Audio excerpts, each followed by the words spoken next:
guys! Good morning! Welcome to my video. So for today's video guys, kami ay magpapaaraw nga pala guys. Meet my baby Zia. Ayan, nanganak na pala ako noong May 14.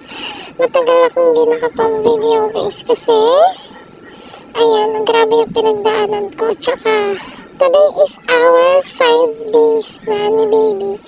So ayan, kailangan na natin magpaaraw kasi kailangan niyang maging healthy baby. So tara, punta tayo sa labas guys at hindi pa ako naghihilamos.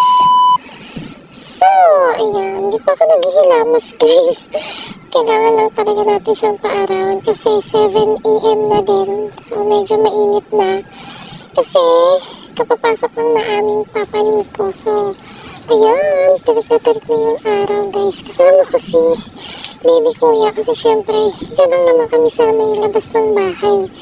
So tamang paaraw lang. Ayan, nandito kami sa may tapat ng aming bahay. Ayan, pinamaan pang mga sasakyan. So ayan guys, ang matagal-tagal akong hindi nakapag-video kasi ako ay nanganak ng 14 at nagpahinga din syempre.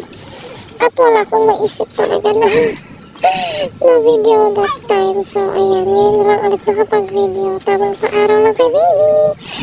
So guys, share ko lang. Medyo nahirapan tayo ng bongga dyan kasi my God, ilang buwan na akong nag-diet. 2 months akong hindi kumain ng kanin pero malaki pa din siya. So ang timbang niya guys ay 3.1.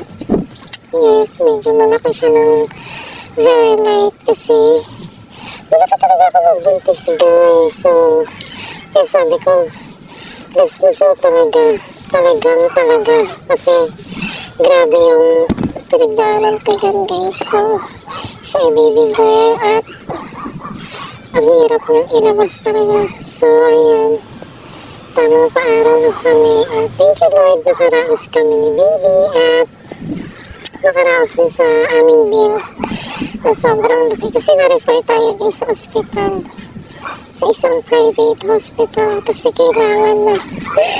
So ayan, thank you Lord pa din kahit anong mangyari. Andiyan naman si Lord. So guys, ayan, tamang si Nico pa ay nangungulit at kami ni baby ay tamang paaraw lang.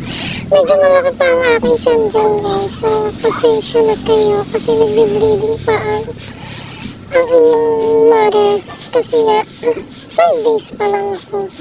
So ayan, recover muna tayo guys. So tamang paaraw lang.